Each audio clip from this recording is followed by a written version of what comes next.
Hi everyone, welcome to another Procreate tutorial. This is the drawing that we will be completing in today's video. If you are new here, I mainly post Procreate tutorials, so if that is something you are interested in, go ahead and subscribe. Otherwise, before we get started, the only thing that you will need to do is download the color palette. I have it linked in the description below. It's totally free to download. Just open up the file that downloads and it'll automatically pop into Procreate so that you can use the same colors as you follow along with the video today. So take a second to go and grab that and then come back and we'll get started.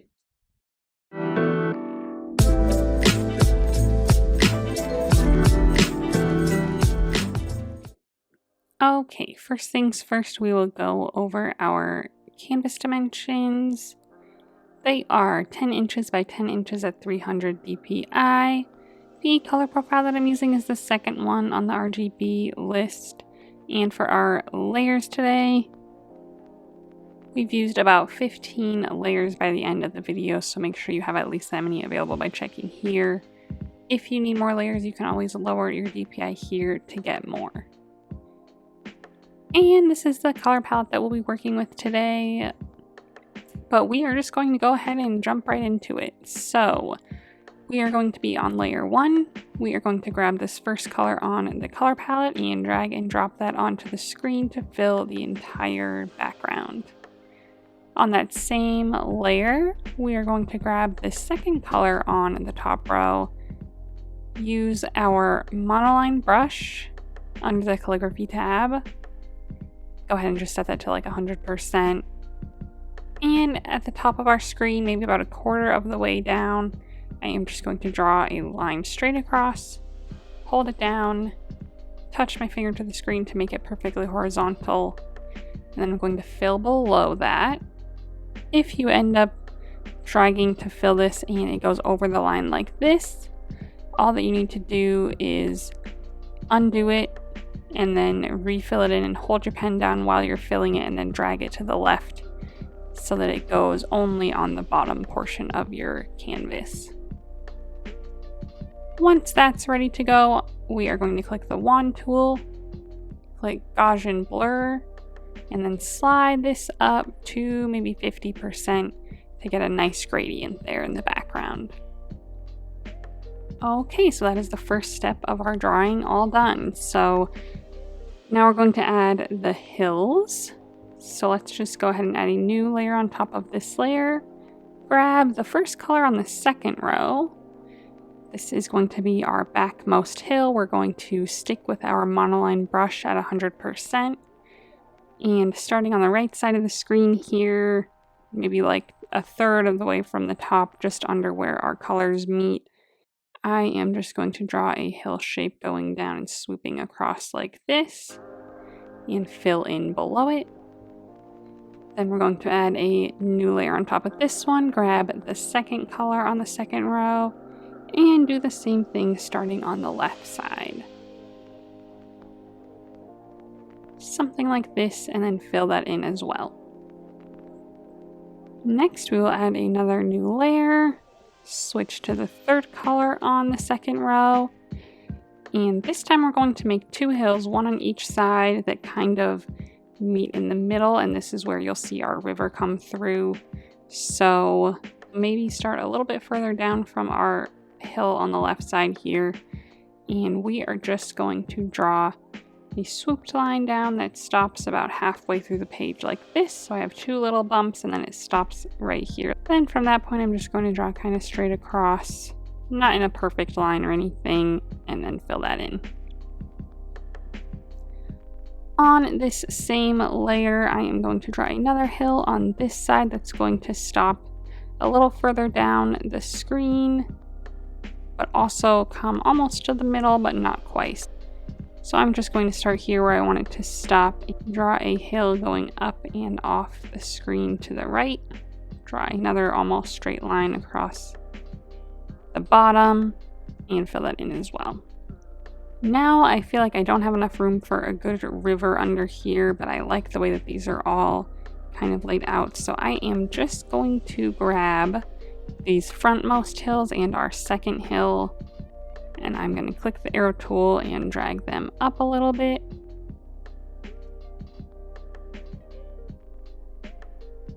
about to there.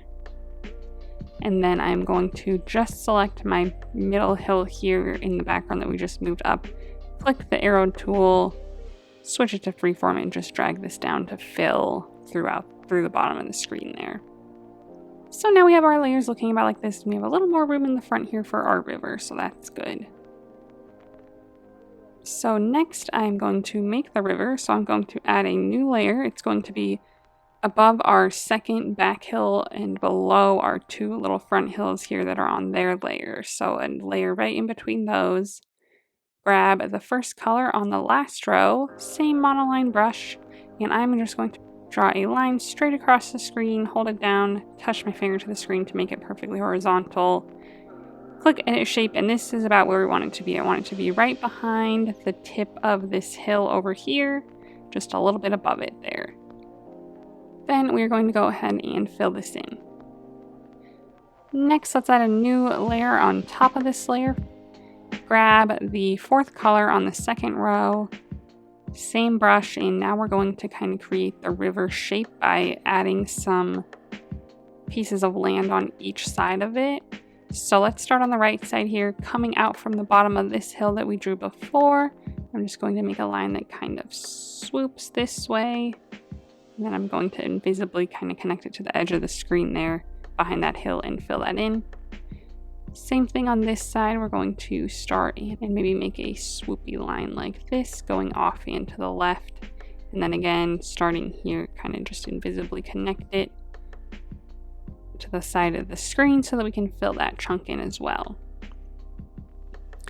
Maybe I'll make some adjustments here to kind of smooth things out and make it a little nicer looking. Something like that looks good so that our curves on each side kind of mirror each other. So now we have a nice little river shape going down to the bottom of our screen. With that done, we are going to go back to our river layer here, this pink one, and we are going to grab the second color on the last row, and I am just going to make some little kind of curvy little blob shape here on the left side of the river, kind of in the middle. And then I'm going to fill that in. And again, I need to hold out my pen and slide it to the left, so I only fill in that one section like this. Maybe I'll make another just small one back here. And this just kind of adds like some highlights to our water. So that's the first step. Then we will grab this third color on the last row, and I'm just going to make some horizontal lines through the river here and there to add some more highlights and kind of add a little bit of movement to it as well. So I'm just going to draw a straight line, hold it down, touch my finger to the screen to make it perfectly horizontal. I'm just going to do this all throughout, having some smaller, longer, some going off of each edge. Just kind of varying them as I go, but making sure to touch down every time so they're all perfectly horizontal with each other.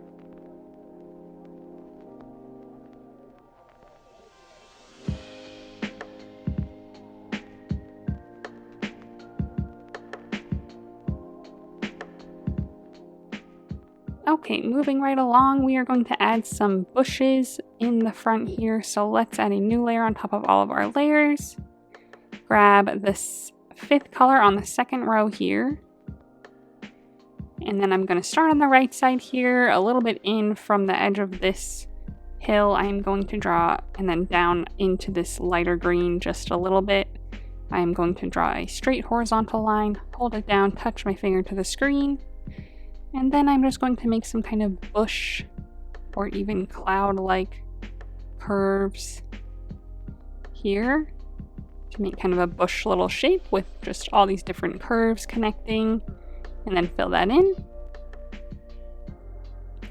Then I'm going to do the same thing on the other side. So again, starting a little bit below the hill and a little bit inside, I'm going to draw a straight horizontal line, hold it down, touch my finger to the screen, and then do the same thing, making some curved lines of varying heights and sizes, and then fill that in. Let's add another new layer on top of that one, and now we'll add some little blooms to our bushes to make it look like they have flowers on them. So we are going to grab the second color on the last row.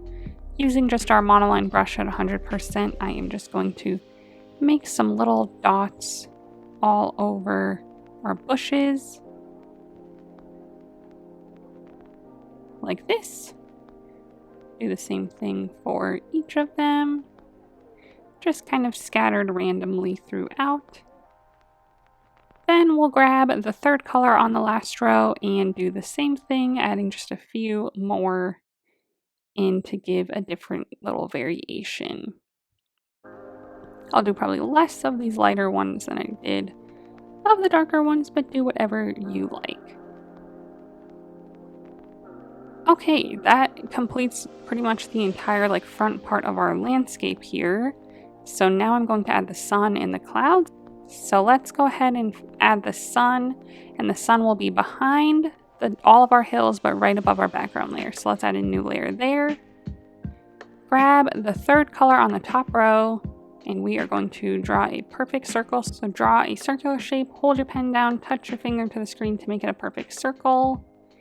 Then go ahead and click Edit Shape, and you can adjust the size and placement of it.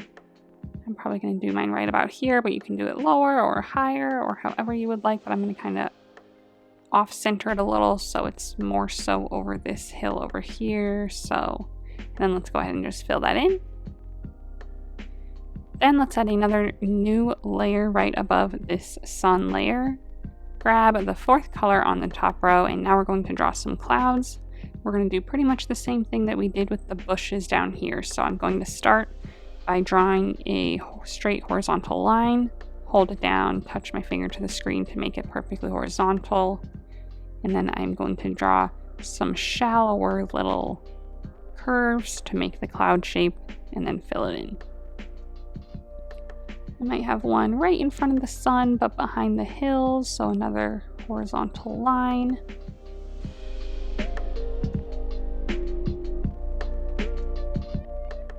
And then another one over here.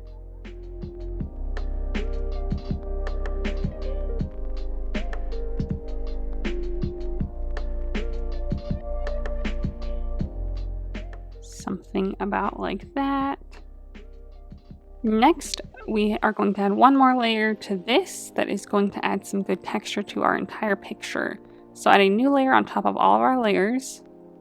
Click on the N on this layer here and drag it to overlay.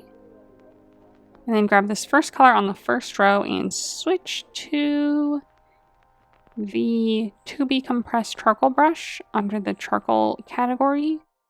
Set that to about 100% and just very, very lightly drag this all over the screen to add a nice grainy texture to the whole thing. And setting the brush to overlay helps it so that it's not giving a pink texture. The overlay just kind of adds a highlight to each individual color, so it makes a lighter green on the greens and a lighter pink on the pinks. So then you can just use one layer for the whole thing rather than individually shading each of them with a lighter color of their own. So that is that. Next, we will go to our layer menu. We have this layer selected. Let's slide right on all of our other layers, including the background layer. Well, including the layer that we drew our background on, and group them together. Then we can just go ahead and minimize this group here. This has all of our picture layers in it. Now we will add a new layer, and we are going to make our circle. So let's grab the fourth color on the last row, switch back to our monoline brush at 100%, draw a perfect circle on the whole screen. So draw a circular shape, hold it down, touch your finger to the screen. Go ahead and click Edit Shape, and I am just going to center the circle here as best I can, leaving a good amount of room on the edges, maybe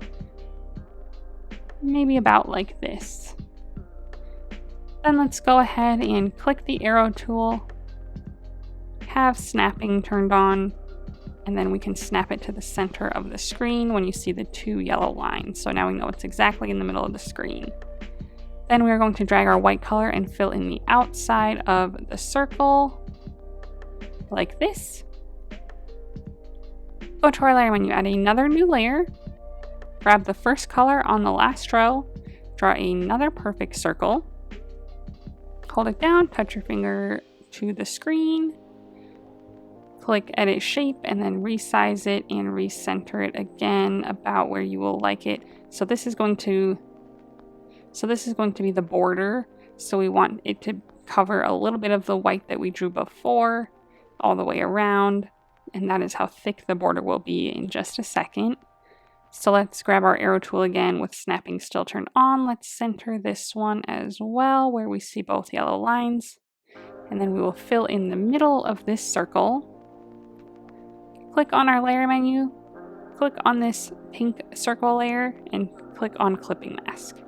So now it clipped to this white layer below it and made a nice little border. So mine is a little too thick. I'm going to use my arrow tool, set it to uniform, and just downsize it a little bit and then recenter it again. There, that looks a little nicer in my opinion. So get your border how you would like it. And then the next thing that we will do is add the shadow to our circle to kind of make it look like it's popping off the page. So let's go to our layer menu, make a duplicate of this pink circle layer that we just made. Select the bottom one. Grab the 5th color on the last row and then drag and drop it onto our circle. You won't be able to see it since it's behind this, but if you go to our layer menu, you should see that this lower circle here is a grayish color. Click the wand tool, click Gaussian Blur, and slide this up to maybe 15%. Then click the arrow tool and drag this down and to the right just a little bit to give a nice shadow there.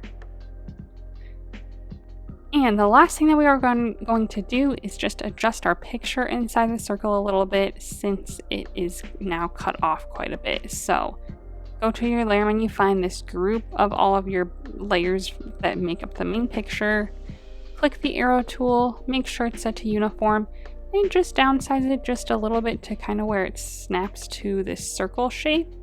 While I'm dragging it, it kind of snaps right to the top and sides there. If you drag it in too far, you'll start to see the white edges, but drag it in just far enough so that you don't see the white edges, but you see more of our original picture. Something about like that. If you want to, you can drag it around to recenter it, but it should be pretty close to the middle already. But that was our last step, so that completes our picture today. A pretty quick and straightforward one, but with a very beautiful result. So I hope you had fun. If you did, go ahead and give this video a thumbs up and subscribe to my channel if you want to see more tutorials from me in the future. If you would like to share your drawing on Instagram, I would love to see it, so go ahead and post it and then tag me so that I can check it out. While you're there, go ahead and give me a follow so that you can see what I'm working on next. Thanks for watching, and I'll see you next time.